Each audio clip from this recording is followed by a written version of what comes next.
Hello everyone, and thank you for attending our IDEA virtual user group. Our presenter today is Kevin Rockacharlie, Director of IT Assurance Services with BKM Swan Horan. BKM Swan Horan provides a variety of accounting and audit services, including assurance, tax, business valuations, forensics, litigation, IT audit, and consulting. The firm specializes in financial audits, IT project management, and compliance-related consulting, including Sarbanes-Oxley audit services and service organization control reports. Kevin recently joined the Integration Partner Program to work as an extension of the Automation Services team to provide a variety of professional services. Kevin has a unique mix of IT and public accounting experience, plus extensive skills using data analytics for fraud detection, risk assessments, and reporting. His strong suit is helping clients get the right kind of data. Kevin helps his clients extract maximum value from the data they have and gain meaningful insights from it. So today, we've asked him to share some of those tips and tricks with fellow IDEA users. Our topic today is data, getting it right from the start. Best practices for data acquisition and analysis. Just so you know, the slides from today's webcast will be made available to you in PDF format. You may submit questions and we will answer them at the end of the webcast. Kevin, thank you for leading this IDEA virtual user group. I'll turn it over to you. All right. Well, thank you very much, Lindsay. That was a great introduction. I'm happy to be here today giving you guys this webinar. Again, feel free to ask any questions at the end. I do want to warn everybody that there is going to be some technical jargon thrown around, and some of these concepts may be very difficult to digest for some of you, but I think that this is going to be a good presentation and allow everybody to have a better understanding of where data lives in various systems, and as we get through this presentation, I think you'll see that. So from here, we'll just keep moving on. I've entitled this webinar, Data Acquisition Observations from the Field.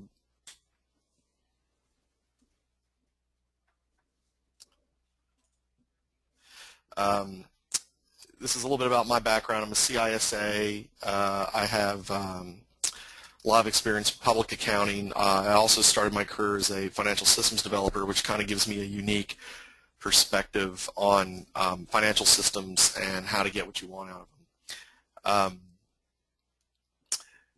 I work for BKM Swan Horan here in Dallas, Texas. We're a public accounting firm specializing in financial audit, IT audit, forensic litigation services, and we also do quite a bit of work for nonprofit organizations. My webinar topic overview is going to be today how to work with the IT departments. It's really understanding what they are, how they work, how to get the right types of data, acquiring the raw data from the systems, what to pull, how to pull it, followed up with a little bit of the audit documentation process and the data corroboration procedures. And this webinar became so large that the automation piece, we're going to work to have another webinar follow up, so I look forward to maybe having some of you guys back to attend. So, client markets and IT departments. And in Dallas-Fort Worth, I'd like to provide some general observations from the field for companies of various size.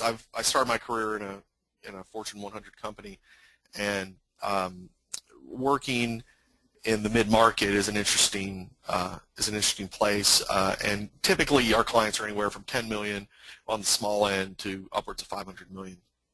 We also service PCAOB registered companies, SEC public companies, and what I want to share with you is that, you know, what I'm seeing, or what I have seen, is that IT departments typically are truly focused on the routine, the desktop support.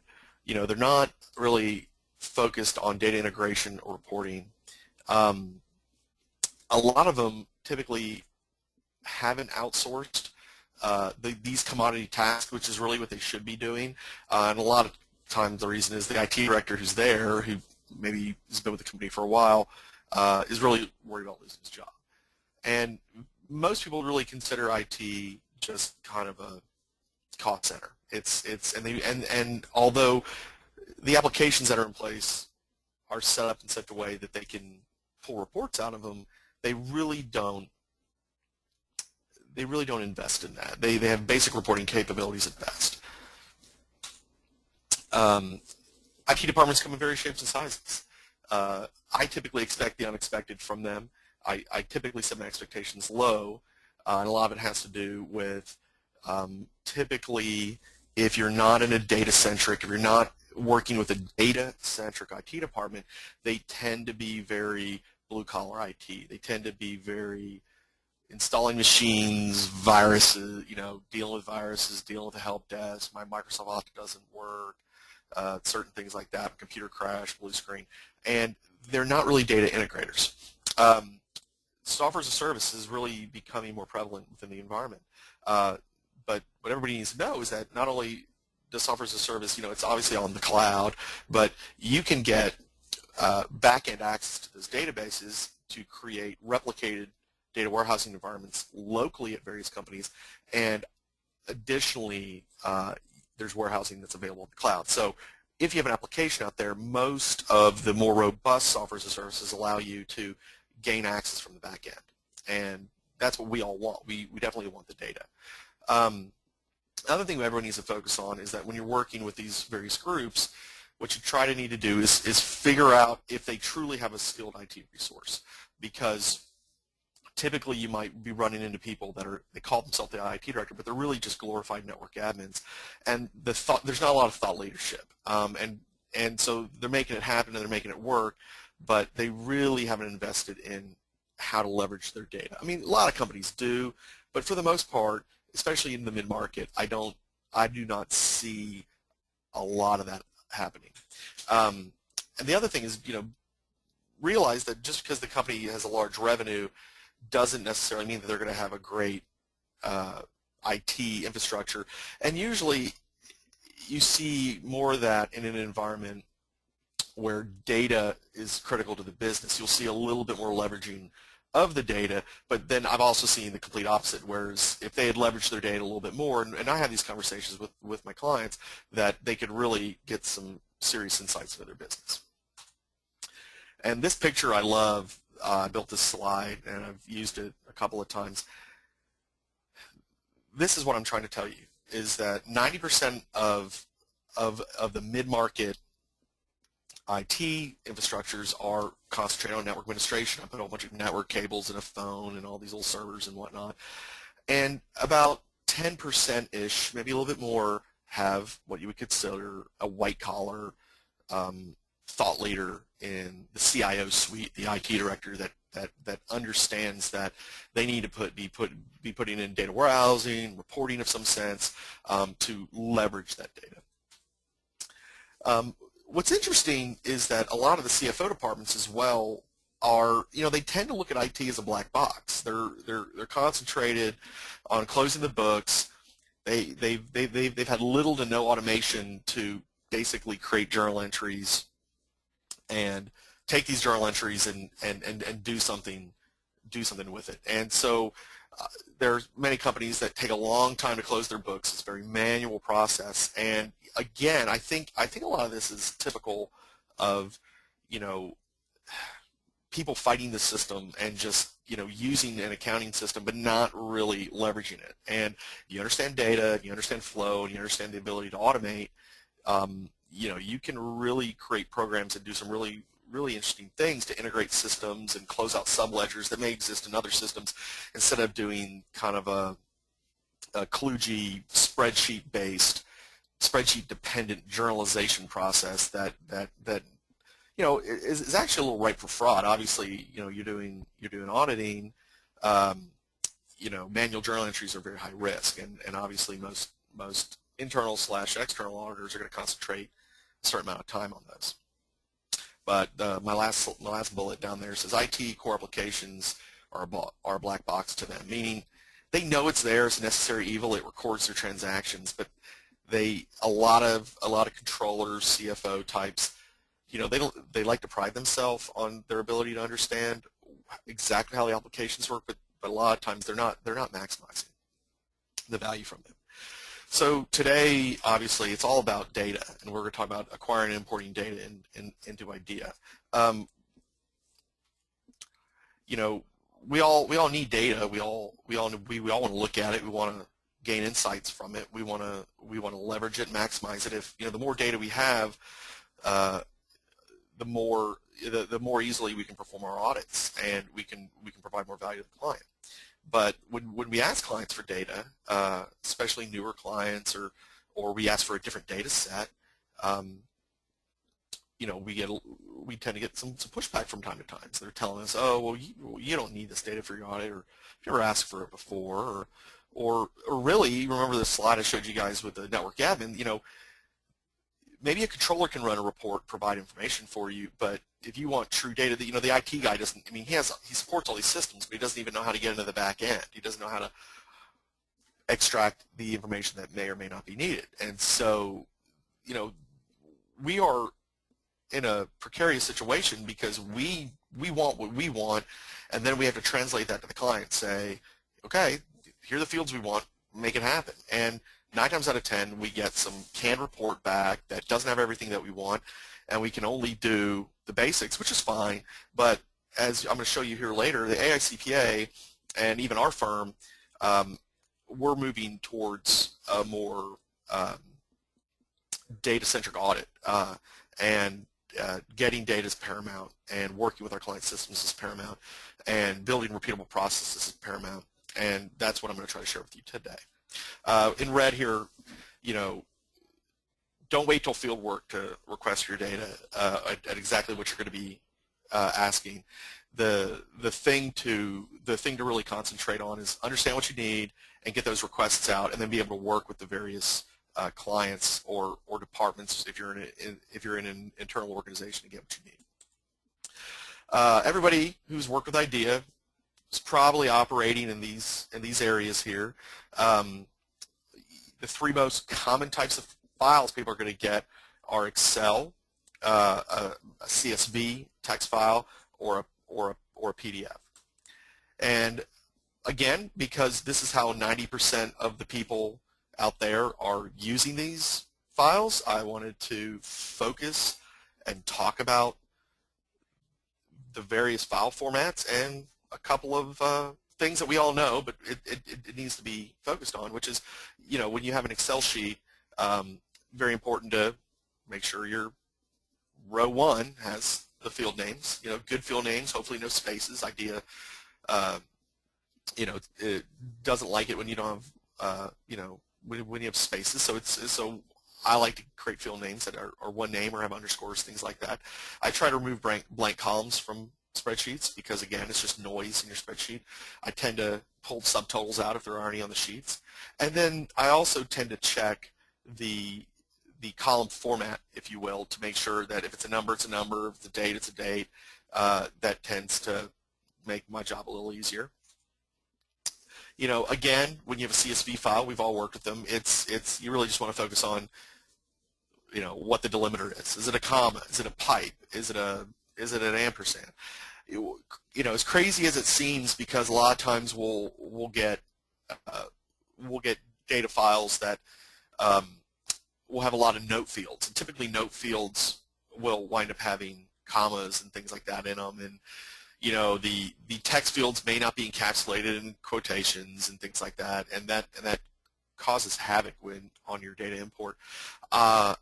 Pipe is a fantastic output delimiter, and so anybody who is working with their various departments, if you run into any trouble, the pipe symbol, which is this middle one right before the word "or," is definitely something you guys want to maybe ask for, talk about. But if you're ever having any trouble because you have note fields or things like that have a bunch of natural semicolons or commas, pipe is definitely a direction you want to go.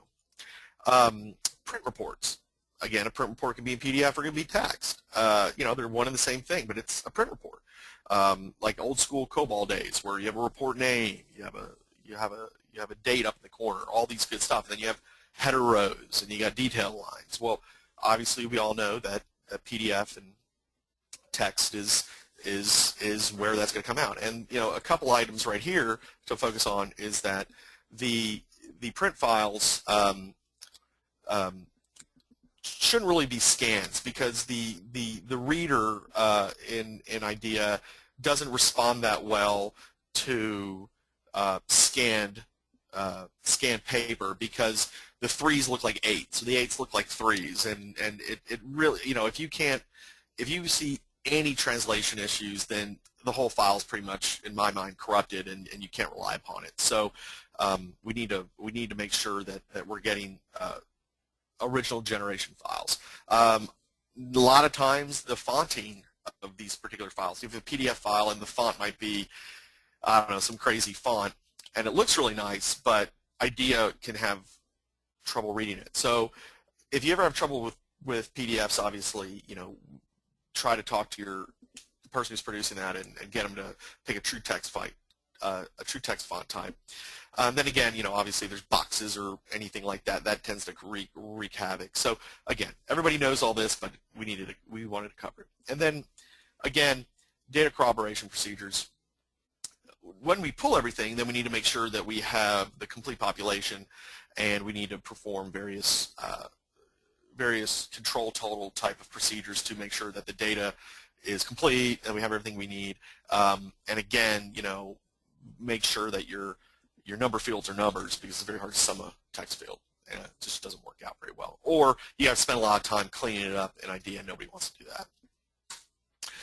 So right now we're about to hit kind of the meat of what I want to talk about, which is ODBC, pulling data from systems. And although I'm not going to go into overly great detail about IDEA and ODBC together, I was going to take some screenshots of using IDEA and clicking on ODBC. I don't really need to do that. What I do want to share with everybody, because I guarantee you there's 10% of the guys out there that don't even know what I'm talking about right now, but ODBC is basically standard programming language middleware API for accessing database management systems that is available on all Windows environments, including your PC and laptop, meaning everybody has an ODBC driver on their machine. And so what are we talking about? Well, down at the bottom of the gray, we got a bunch of databases. We even have some files. Maybe it's a flat file. Maybe you're working with an old application that is still storing its data in sequential files. But again, it doesn't matter where the data is. You have an application that's up there in the green, and its data lives down in the gray, which is in a database. It might be an Oracle database. It might be a SQL server. It might be a MySQL database. I mean, it's going to be a Progress database, all kinds of stuff. And so the whole idea of the ODBC is that basically there are programs that are transparent to us, but it can talk to the databases for you. It can read the table structures. It knows what's there. And then the goal for obviously all of us is either pulling directly a table into IDEA, or maybe using some scripting to pull data into IDEA, writing programs, and that's really what we're talking about. Today we're actually talking about writing some SQL to get the information that you need. Again, I'm focusing on this whole idea that the less commonly used approach for data integration is ODBC, and the reason we're going here is because you can get the required fields that you need. A lot of us will pull a journal entry listing from a client, and it's great: debit, credit, account number, period. But you know what it doesn't have? Who posted it? What time did it get posted? All that good stuff. Well, it's very difficult usually to not only ask your clients for, hey, give me all the journal entries, and then I want to know who posted them too, and they're look at you like, oh, I don't know if I can get you that report. We all know that the data's there, but everybody's trouble is, how do I get the data? I mean, where is it? How can I get it? Well, when you start moving away from the reports and moving into the data, which is what everybody wants to do, then you can be very successful by, in my little picture at the bottom is ODBC, which we're talking to the database, which is behind that ODBC. We can pull it down to a flat file if we want to, and then we can import that file into IDEA. Alternatively, we can go directly from ODBC, we can go directly from the database into IDEA. And we'll talk a little bit more about that. So data acquisition. That's why we're here. This is what this whole webinar is about. So why don't we just get right into it? But before we do, it's very important to have an audit program. And we all know we have audit programs, and sometimes we shortcut, say, well, let's just go get the GL data, let's go get this data, let's go focus on these things. But no, it's very important to have an audit program. What are you trying to do? You need to have a catalog of various steps that you're going to want to perform. And then you need to make sure if you're charged with analyzing data, you need to know what the required columns are, because everybody just tells you to go get the data. Everybody just says, go get the data, do some analysis. But the question is, do you know exactly what fields you need? And that is, and what tests you're going to perform. So it's linking the tests with the actual data. In this particular slide, this is a audit step spreadsheet that we use that actually in it basically can tell me if I want to do a particular test, what fields do I need. And Smart Analyzer obviously is an add-in for IDEA that many of you guys have, and it's a really good tool, but again, we need to know what data we need. Now, many of you might be just following Smart Analyzer's lead, and there's nothing wrong with that, but we all know that IDEA is powerful, and anything you dream up, you can do. So if you're a talented IDEA user, which all you guys are, you can dream up, create interesting little tests, but again, you can't do any of those tests unless you have the data. And again, so I'm just driving this home, is that you need to basically have a listing of various business cycles you're trying to interrogate and know specifically what you're going after. And I've just given kind of an example of, hey, we need to make sure we have these things. Obviously, I'm not talking about GL, but I just want to drive home, we need to think about all the tests that we have the capabilities to perform and what data do we need. So I'm not the only one talking about this. The AICPA has formed a working group, and this is a screenshot from their webpage here. And basically, they are talking about what we're talking about, which is what's the data standard? What information do we need? And if I'm going to interrogate GL data, what fields do I need? And it goes through GL and AR. They're obviously built up other cycles, just like the ones we see here from the previous slide that I just came back to. But they're going to be working to build out core data standards and also define for each application module, if you will, GL, AR. I mean, everybody knows the whole concept of a subledger. Well, everything feeds into GL. It's the center of the universe.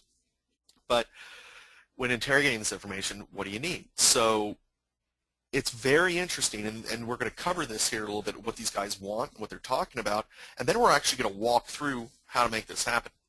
So moving on, I actually cut and pasted some slides or some words, paragraphs out of some of their documentation, either directly from the website or inside some of their literature.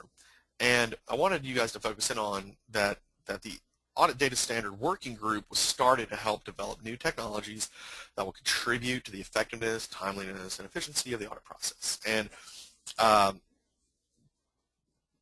you can basically, on this link here, type in Audit Data Standard Working Group website, and you'll find this out there. This was brought to my attention a while back, and so I wanted just to publicize it to everybody here today and let them know that, I'm not coming out of left field here. This is how we're working with our clients to, focus in on data and achieve efficiencies in our audit.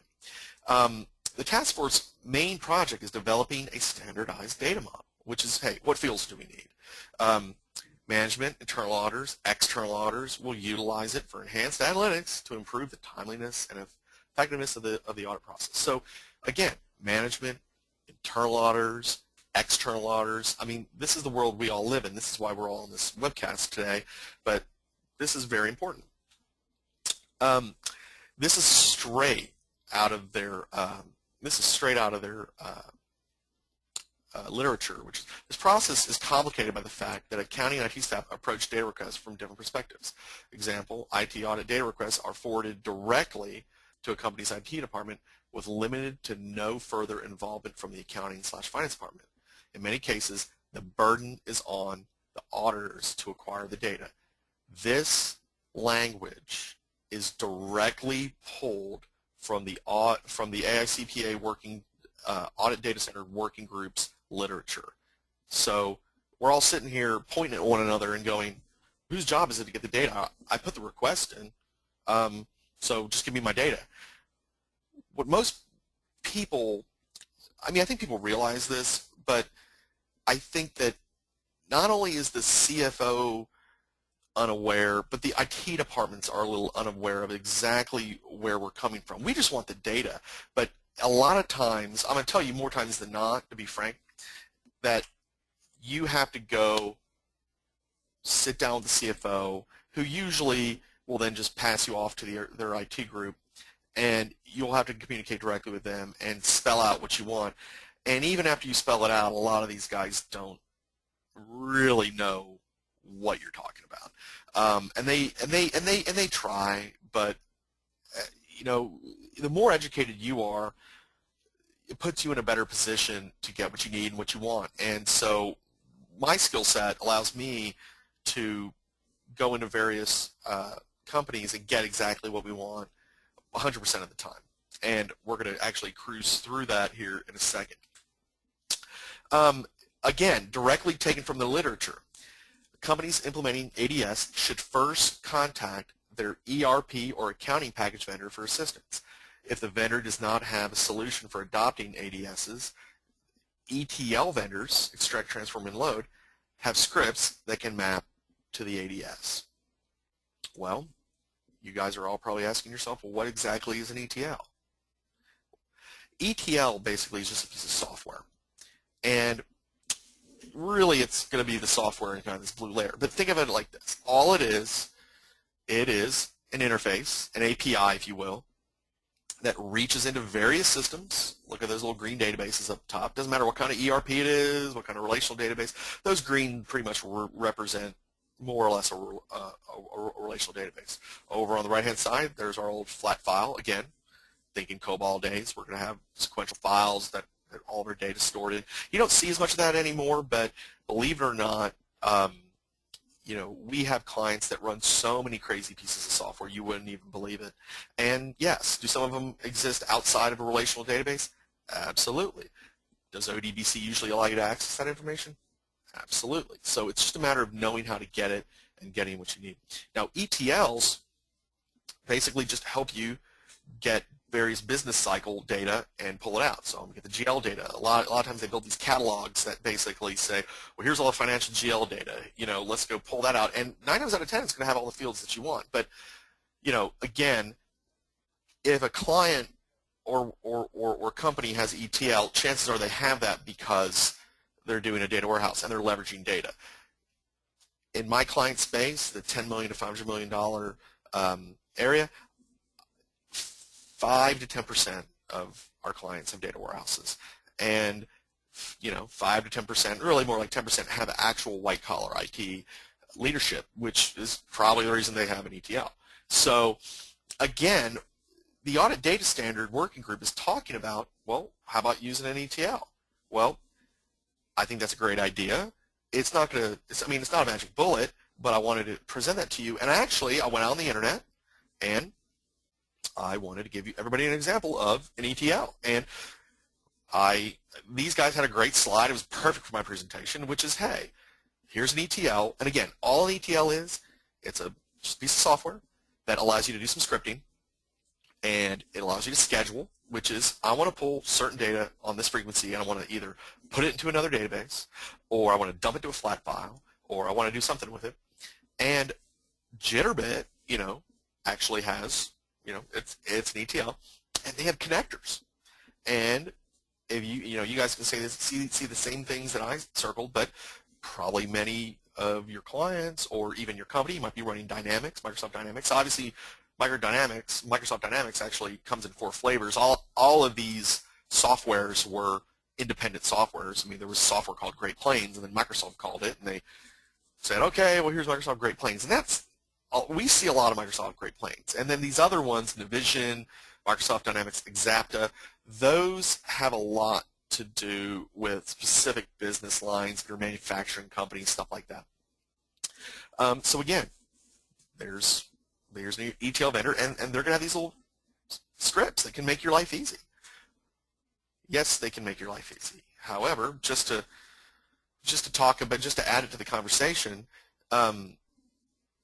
you know, ETL solutions are cheap or expensive depending on your viewpoint and what you believe the value you can get from it. I mean, $800, $2,000, $4,000 a month. I mean, when I see money like this, I think full-time equivalent is what I do. I think an FTE, and a lot of times so that's gonna be 40, times 10, if you will, is 40,000, right? $48,000 for this software just to pull a couple of data, and you could probably write some scripts by yourself without middleware or without an ETL to achieve what we're trying to do here. So, on to the Audit Data Standard Working Group.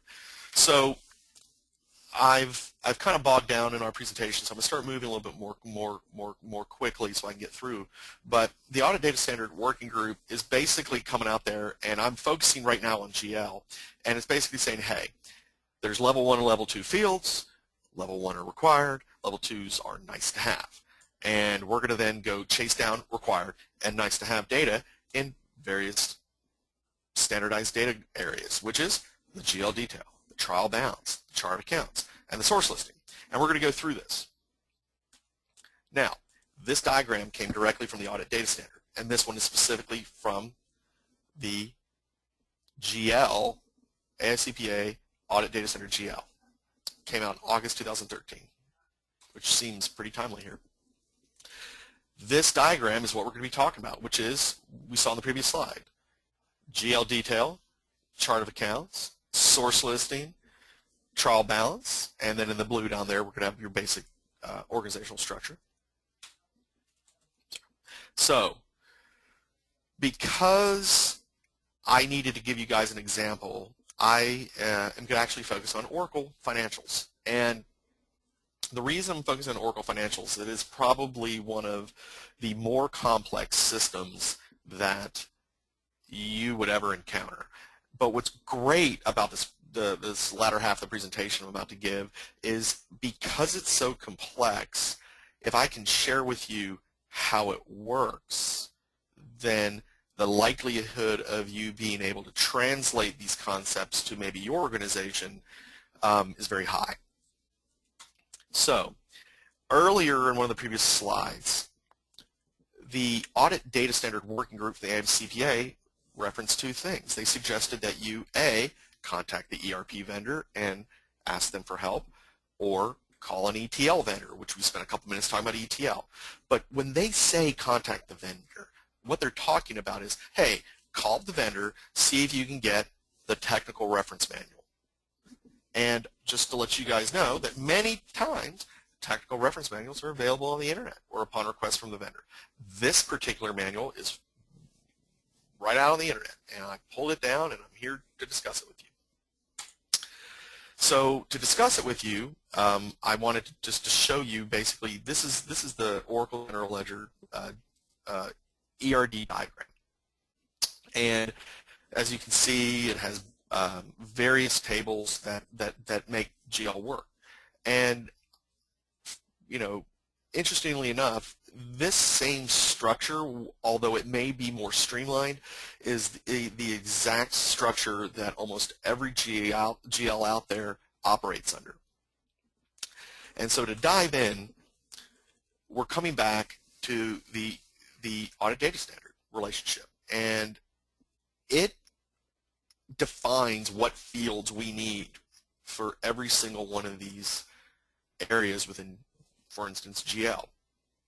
And I am not going page by page through the Audit Data Standard literature because we're talking at a little higher level than this, but let's just make the assumption that if we want the GL detail lines, what are we going to need? Well, we're going to need the accounts, we're going to need the debits, we're going to need the credits, we're going to need the posting dates, all that good stuff. We all know, what we're going to need there. But obviously, you have a reference back to this document. So I have highlighted the GL detail lines, and now we're going to go over to Oracle and say, okay, well, the Audit Data Center wants me to get the GL detail lines, and what I'm here to tell you is in Oracle, that information is placed into 3 different tables, which is GL batches, GL headers, and GL lines. Obviously, looking on the left side of my page here, you're going to have one GL batch. You could have one too many. In my case here, I'm saying there are 2 GL headers, which is then joined on that batch ID. And then on the last one here, we have GL lines that are, and I'm putting 1-20, and that's representing the fact that maybe there's 2 headers, and the header ID is the header ID. There's one header and it's going to have 20 lines, and then maybe you'll have another header that'll have 20 lines. And in this particular example, I'm saying that the GL batches is the payroll batch, and then the header would be exempt payroll and non-exempt payroll, and then you would have all the departments that hits in various GL lines. So there you go. Now, I wanted to talk a little bit about GL lines specifically and just say, hey, here's kind of what a table looks like. So focusing just on GL lines. Now again, you can see below GL lines there's GL headers, which are connected to GL batches. And we then need to know what the accounts are, and that's in Oracle, it's actually stored in a table called Geocode combinations, which we'll get to in a second. But again, I'm only going through one table description here, but in the GL lines, you can look here and see what all the fields are and what they're for. I mean, obviously, I'm going to run down GL header, GL line ID, set of books, the description of the journal line, the code combination. Again, the code combination, number 5 there, is a number that then translates into another table, which is where you're going to find all your account segments. And we'll talk about that in a second. But here's a detailed table. Now, something else that we need to focus on really quickly is indexes. When you're pulling information out of a table, in Oracle, you may have millions and millions and millions of lines because your company's been in existence for 5, 6 years, 7 years, 8 years, and you do a lot of business. And so if you're going to be pulling information out of a table, it's important to know what the index is. And it's important to know what the index is because if you're trying to run a query against a very large table and you don't hit one of these indexes, you're never going to get your query back. So I want everybody just to appreciate that all tables in relational databases have indexes, and those indexes make it easy for you to pull information. And we're going to cover this in a second. Again, the next piece of the Audit Data Center is chart accounts. We talked about this a second ago. The chart accounts exists in geocode combinations. Geocode combinations is, I've circled at the very top, the primary key is code combination ID. It's a number. The code combination ID is just like one number.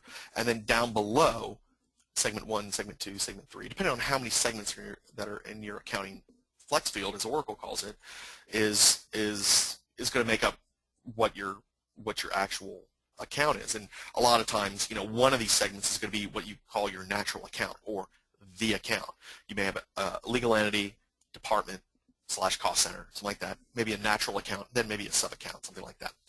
Again, stored in geocode combinations. Now, the Audit Data Center says, well, we need a source listing. Hey, funny we should find this here, connected to GL headers, and this is why it's not just about the GL detail lines. The detail lines connect to the headers, which then connect to a batch, but in the Oracle data model structure, categories and sources are stored at the header line because obviously they're all very similar. And in this example, let's just say we're doing manual payroll journal entries. The source would be source manual, and the category would be payroll. A lot of times these sources and categories are used, GL is the center of the universe, right? So all these subledgers will then consolidate down into GL, and the source would then be AP or AR or whatever, and then that all just consolidate down. So there's your source, and then it'll have its own little category on it. So again, the Audit Data Standard, I'm going back a slide, said we need to get the source listings, right? And here are our sources. So again, we're just walking through the Audit Data Standard. Now we're kind of focusing in here on the business unit listing. Now, guys, I'm going to get ready to show you something in Oracle that's completely messy, but we're going to go very quickly through it. That Oracle, because it's so open architecture and it's very flexible, and Oracle calls it Oracle Flexible Segments. Flex, meaning you can make it whatever you want to make it. All the chart of accounts / business structure hierarchies, as you can see here, it's not highlighted, but top left, hierarchy, hierarchy, flex hierarchy. This is basically the account roll-ups and how that all happens, and it's stored in these flex tables. We're cruising through Oracle. I wanted to tell you guys about this, but again, this would be hard to find if you didn't know what you were looking for. But again, I'm just trying to give you guys the concept that, there are various places where other things are going to be kept, and the tables aren't going to be pretty names like GL balances or GL detail lines. They may be something a little bit different, but we're lucky enough right now that we have a technical reference manual. Something interesting in this Oracle system, and I wanted to throw this table in here, is that the previous slide talks about the flex values and hierarchies. Oracle, because it's a multi-language, Japanese, Arabic, whatever you want to do, it actually has another table that it uses that keeps track of the language and then the words for that language. So if you wanted to know what the name of your account was, is it a payroll account, you would have had to go to this F&D flex values TL, which is translation, that would actually give you the name. Last thing here, trial balances. And again, there's a table called geo balances. There's these keys here, which again, we talked about indexes, very important to work on getting. And obviously here's some columns, but again, Geolines, geo batches, that's what geo balances, that's all what we're trying to get here. And then user listing, all right, the data standard wants a user listing. Well, guess what? Hey, on Oracle, a little table called F&D users. This is in the diagram of the foundational interrelationships of how security works, but these same users can be joined against the GL lines, like for last updated by or whatever, and you can figure out who was the person who did that. Okay, so now that I showed you exactly how this whole thing works, I'm actually using Microsoft Access here to then join my tables together. So I got geo batches, right? Geo headers, got the lines. Oh, hey, look, there's the code combination table. We've hooked this all together, and you can use tools like Microsoft Access, you can use Microsoft SQL Server, all that good stuff, and you can then pull it together. Now, Access has a query design tool. It's available on your desktop, and you can then drag and drop and do a whole bunch of good stuff here. But again, when you start hooking all the stuff together, you need to pay attention to what are the keys, and all those solid lines that are going across are the primary keys. The U1 here is the main primary key. It's the first index, and that's what hooks it all together. But then, if you want to get additional information, you need to keep in mind of exactly what other indexes there are. So once we've joined this all together, we're sitting here and we're saying, I'm using Microsoft Access. Why? Because it's a visual query tool. It was very easy for me to show you visually, yeah, we hooked all these tables together, and then we got exactly what we needed. And what I did is I hooked those tables together, and then you could visually do this, and then up in the top left, if any of you guys have used SQL, there's that thing underneath that maroon highlighted file that says views. Well, we're looking at like the data view in Access, but you can click that to SQL, and it'll pretty much generate out that SQL that we used to build this. Now, what can you do with that? Well, it's scripting. I mean, I can write this stuff by myself. I don't need a visual query tool, but it's a good place to start. And when you pull this out here, you select various columns from these tables.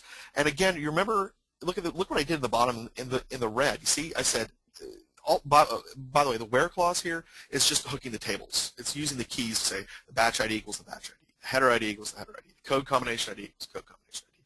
But at the very bottom, I said, hey, I only want the posted journal entries, right? Because you can have an unposted journal entry. Well, if I run this query,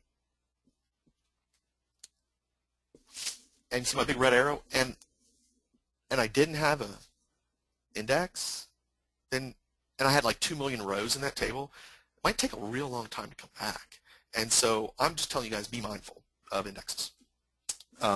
Anatomy of a SQL statement, you guys can look at this later, but hey, select from, where, and then you can do some totaling group by. Nothing real fancy here. So I want to just, everybody talks about a data dictionary. It's very IT-centric thing, but I want to show you something here related to data dictionaries. We were talking about indexes earlier, and I need to make sure I have an index on my status so that I can only pull post-journal entries. But again, most of these things exist within the database. You just need to know that they're there. In Oracle, it's pretty easy to find the indexes because each relational database has a data dictionary. You just need to know where it is. And I mean, it's just a table, just like the GL balances table. There's a table in Oracle called all index columns. And it's, hey, we're going to select the table name, the index name, the column position from all index columns. And we're talking to the data dictionary. It's like, hey, data dictionary, tell me where these indexes are, and it'll come back and tell you. Now, SQL Server is a little bit more difficult, but it has a data dictionary too. And this is exactly what I'm talking about. I have to write this really long query in SQL Server to then produce the table that's on the right-hand side, which basically is what are the indexes on what tables and what columns. And again, like we talked about, if I'm going to pull all post-journal entries, well, if I even want to attempt doing something like that, I need to make sure I have an index. So I just want to show you the concept of a data. Yeah, listen, the data dictionary is there and it's available to you. Okay, so wrapping this presentation up, and we are probably 50 minutes, so I think we're at a good point, is we have to document, right? And so we talked about, oh, what data do we need, da-da-da-da-da. That's very important, and we have to list that out. We have to understand what we need. But, you know, the fun part is actually cranking on the data, get through it, finding things out, finding out how to work with it, and finding those insights. But the not so fun part is actually documenting what you did.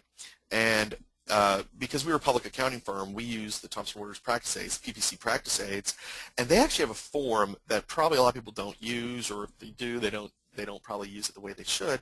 But it's the DES, it's the DES checklist basically, which is how you would document what you just did. And these are the instructions straight off of the form itself. It says this form may be used, document the use of the data extraction software, perform automated audit procedures, right? IDEA, that's what we're doing here. DES is most effective and efficiently used when it is planned before the engagement. Remember earlier we talked about timing being critical. You really have got to figure out what you want to do. The auditor identifies the specific objectives to be addressed and decides which, DES, data extraction software capabilities, can be efficiently satisfied with those objectives. The decision to use DES is only based on the cost benefits of the procedures. Again, it can take a lot of time and energy to pull data, so you've really got to determine if you're going to maximize that. Again, here's the form. The whole front page really just talks about budget and, how long is it going to take you to do it. And the second page, which is really the most important piece of all this, is you've got to document it. So everything to the left side of the screen is, what business cycle are we trying to do? What are we trying to accomplish? Did we produce reports that we're looking at? Do we have data files? How did we do this? It's to me, this is leaving the legacy of how you got to where you are. And when you go back to the client the next year, how do you do that? Now, we all should be moving toward continuous auditing, and that's what we do here. But again, you've got to make sure you understand what is going on with the data you've requested, what it's all relevant to, and then I've focused in here on the data corroboration procedures. You've got to make sure that when you've pulled all this data, if you've written a query or the client's written a query, that you can then tie it all back, that you can then say, I have the complete population. And so it's just as much work to make sure you've corroborated the data you've pulled as it is to pull it, and that's very important.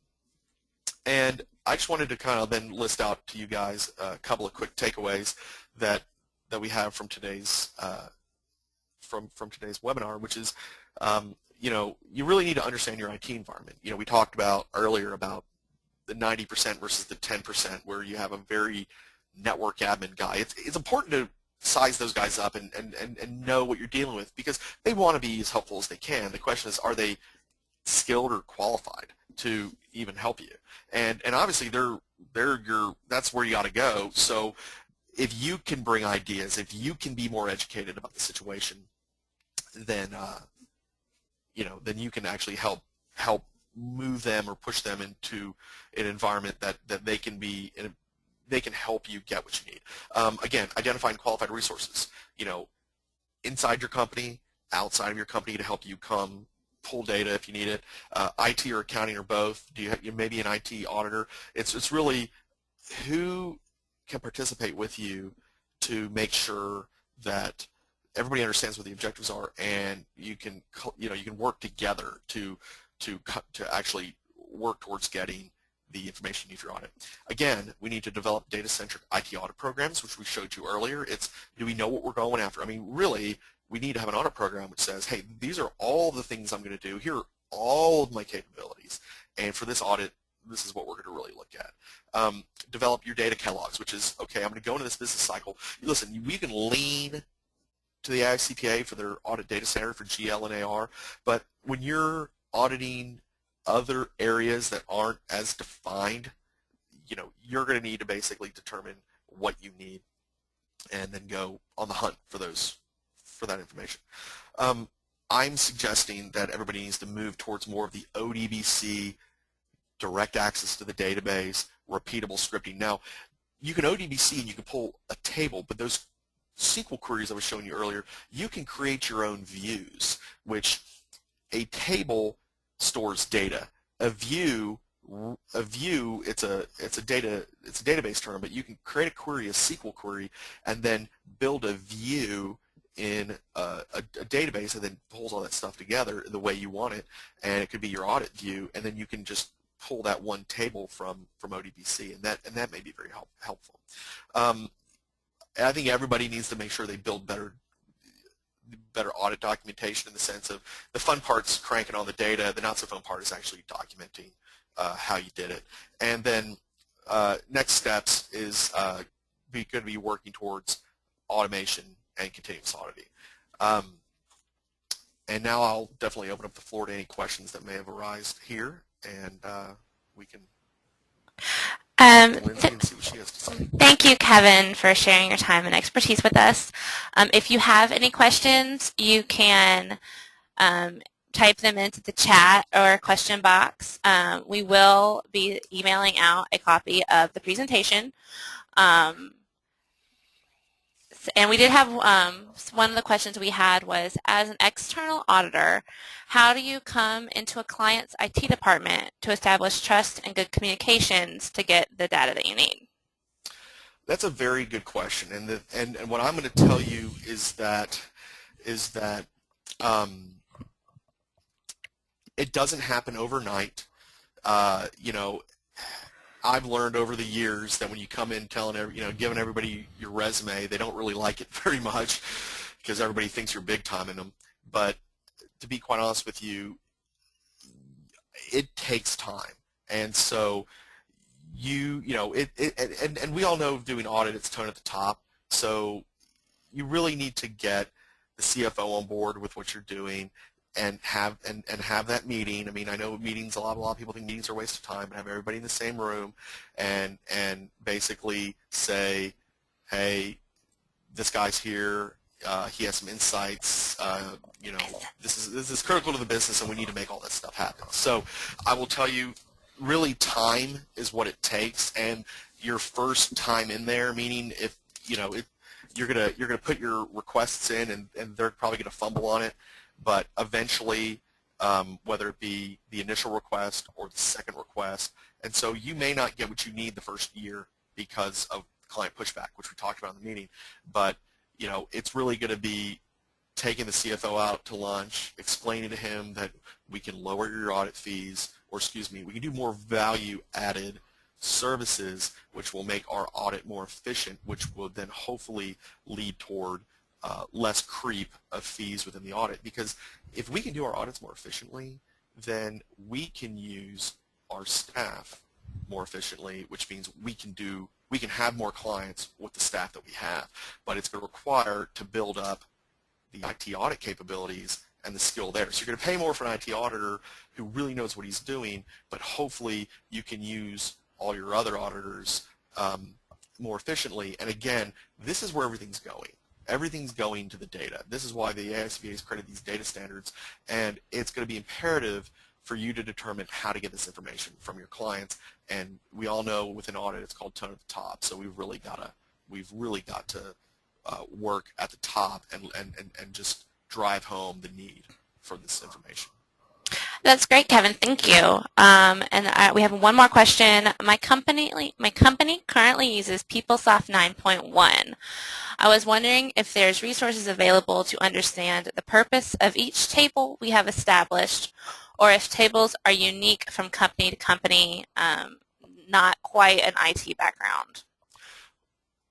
So the person's saying they don't really have an IT background, but I definitely understand the question. So it's Yes. it's this. So what you know what we did today is we went through the Oracle data model, and we were able to understand that by getting a technical reference manual. Now, if you're working with a major ERP like PeopleSoft, I guarantee you that your company has a support agreement with PeopleSoft. Depends on where it's hosted. I mean, if you host it internally, which you probably do, you hopefully have developers. If you have developers, you want to reach out to them.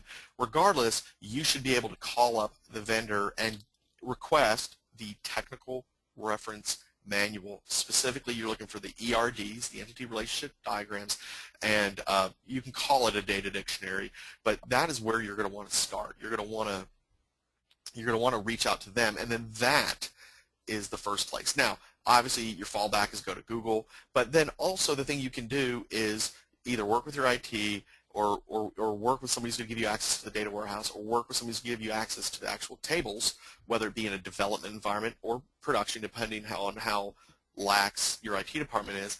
And you can then start looking around in those databases, because believe it or not, if you don't even know what the table names are, then you haven't even begun to start looking at this. The other thing I wanted to tell you, or the question you were asking, is this: yes, are all the tables standard with the PeopleSoft? Absolutely. But if your company has created custom extensions within PeopleSoft, then there's going to be a whole section of the database that is custom, that was developed by developers, and they may have unique tables that developers wrote, that when you're looking at the application of PeopleSoft, you won't know the difference. You won't really know that the screens you're looking at are custom screens. However, because it's all roped in and all built into the application, but when developers make extensions to applications just like PeopleSoft, is they don't destroy what's originally there. They just add on into a kind of a segregated environment, so it kind of an additional database that can talk to the other databases, and that's where all these custom tables live. So yes, will you have custom tables? Only if you've built a custom extension, but for the most part, reach out to the vendor, try to get the ERD, and that's probably the first place you want to start. But if your company has lots of money, hey, knock yourself out and start reaching out to some ETL vendors.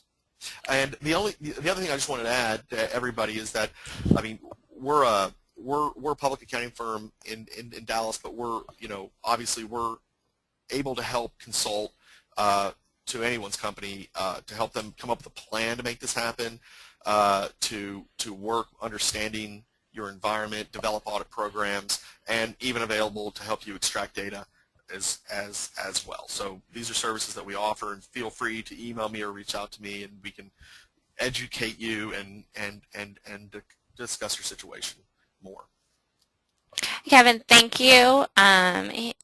As he said, he is a great resource for IDEA users. If you need to reach out for him or would like to contact him directly, his contact information is on the screen, and we will send it out to you when we send the slides and the recording of the webcast. Before we let everyone get back to work, we wanted to extend an invitation for you to share your expertise with others, just as Kevin has done with us today. If you're interested in participating in one of our IDEA virtual user groups, please contact me at lindsay.f@automation.com. We will provide you with all of the details you need. That's the email that you received the invitation from. Thanks again for everyone for joining us. As you can see, we are able to offer CPE for this webcast. If you are interested in getting CPE credit for your attendance, please send me an email, again, at lindsayf@automation.com, and we will get that taken care of for you. A recording of this webcast will be available on demand next week, and we will send our participants a link to the recording and the slides from today's webcast. Thank you again, and we hope you enjoyed it. Good night or goodbye.